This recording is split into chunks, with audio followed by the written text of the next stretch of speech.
I started one of my recent videos with the comment that everybody wants change, but people don't want to be the ones who have to change. That is, we all want to see change in the world, and yet we don't want to actually change ourselves.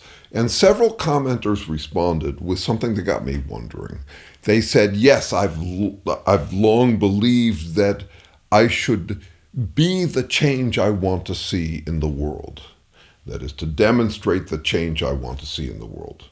That's not quite what I meant. And in fact, it might be the opposite of what I meant, especially now for those of us who are not liking the changes we're seeing in the world. That notion, be the change you want to see in the world, has been popular, at least in my local culture, since maybe the 80s, 70s. Peace begins with me, that sort of thing. That is, demonstrate a kind of peaceful, generous attitude, and other people will join in.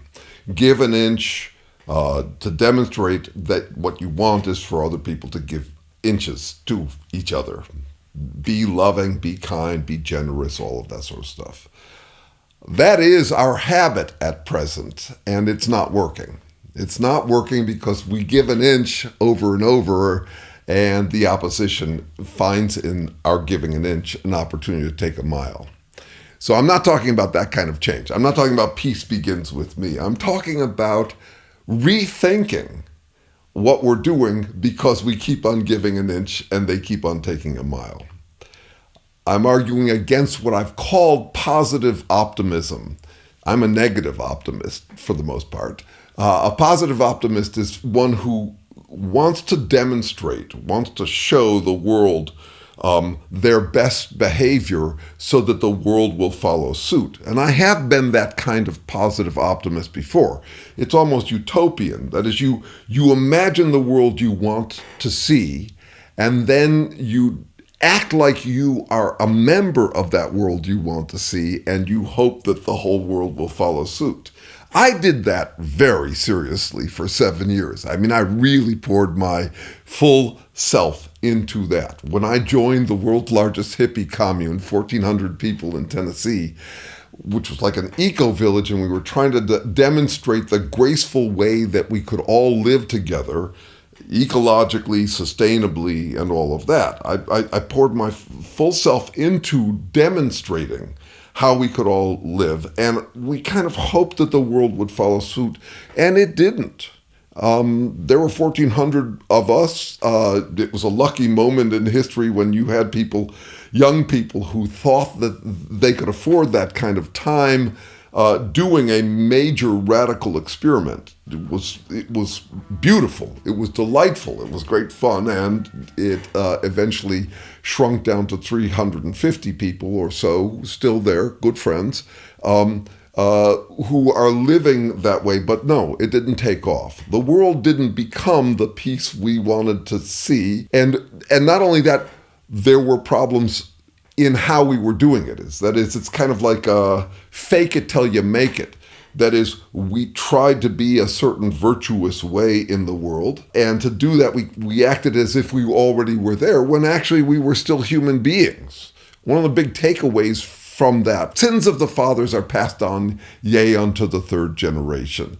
And I would go further than three. I would say that we are human beings from this long line that goes way back to animals, competition and cooperation, and struggle for existence in an unequal, unfair world where some have more power than others. That's been going on for 3.8 billion years. So there's a way in which that experience sobered me back into trying to understand what we really are.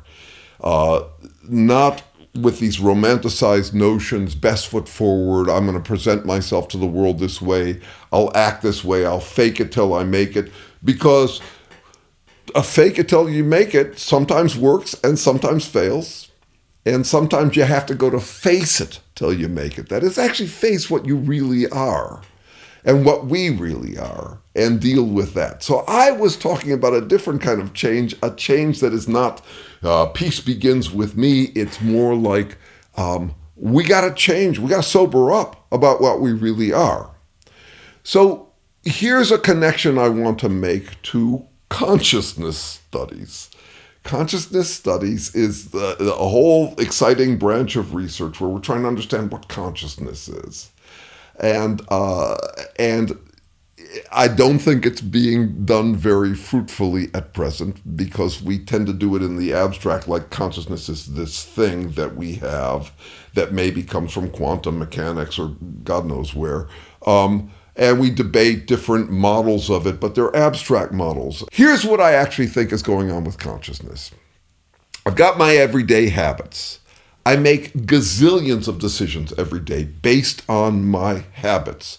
My habits are, you could call it my intuition. My intuition is the entire accumulation of those 3.8 billion years of evolutionary history, plus everything I learned in my childhood, plus everything that I am cultivating as I go through life, live and learn. And most of our habits, we don't even recognize how we got them. There's this idea that we first hear it in Descartes, who says, I want to question everything, doubt everything. And a philosopher who means a lot to me, a guy named Charles Sanders Peirce, makes a counter-argument. You cannot question everything. You don't even know half the assumptions you're operating under. So what is consciousness in that context? All of these habits that I have accumulated, all my intuitions, all the gut and cognitive and sensory, that is felt, habits I have.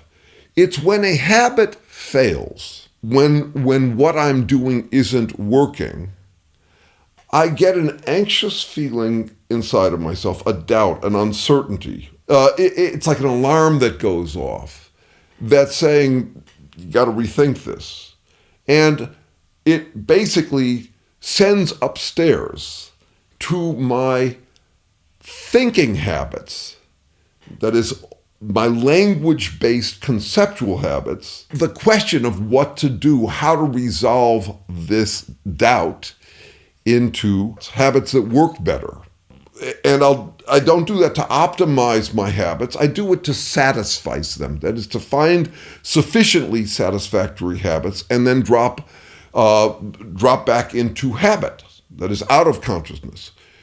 So those feelings, the anxiety, the doubt that we feel, it's like an alarm that goes off.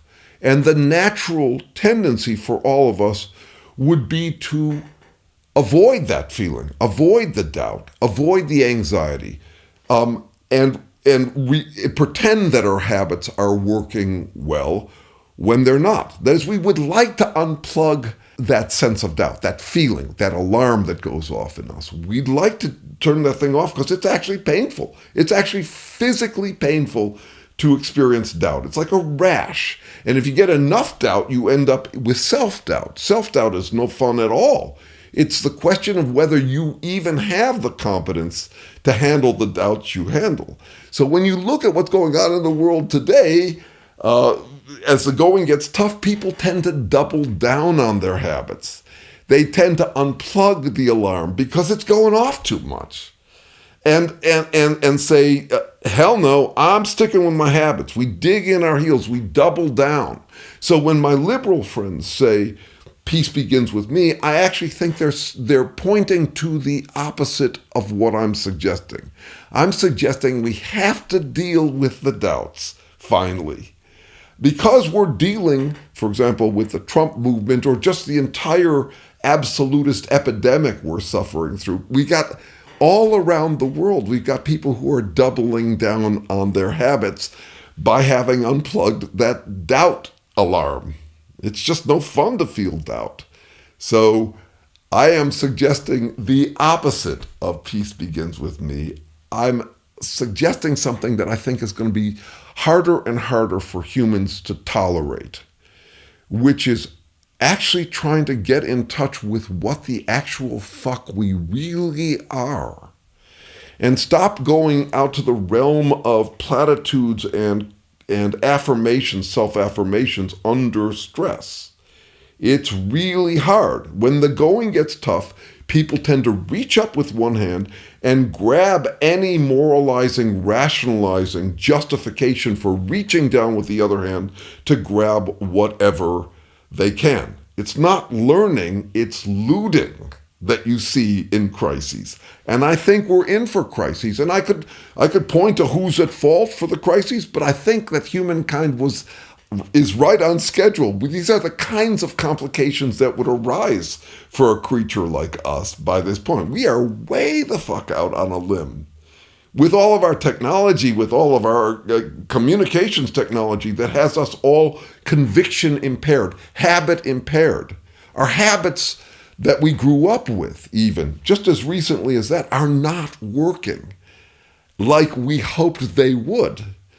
I mean, my generation, the people who joined that commune and otherwise, that is, we were growing up in plenty, in abundance. We had the sense that we could have it all, that humankind was coming up had come up the steep part of the learning curve. This is after World War I and World War II, when we were kind of done with that stuff, and that we could now enter a period of grace that would last a long time. That's not what we ended up with, unfortunately. And so the question is, okay, can we stop, tolerate the alarm, and rethink what we're doing, rather than doubling down on what I would argue is kind of like lifestyle brands? That is, peace, by my definition, by my standards, begins with me, or love begins with me, which I would say the Trumpists have as much as us counterculture types have. They have it worse, actually, I would say. I mean, when I first encountered some Trumpists, I thought, damn. I mean, we were flower children, but this is way out there in flower children utopian idealism. Damn. So, to summarize, when I say we need to tolerate some change within ourselves, I do not mean doubling down on whatever our lifestyle brand claimed was the solution. I'm saying we have to kind of humble ourselves into some humility, recognize that we are dealing with human issues, and that we are human too. It's not fake it till you make it. It's face it so you make it.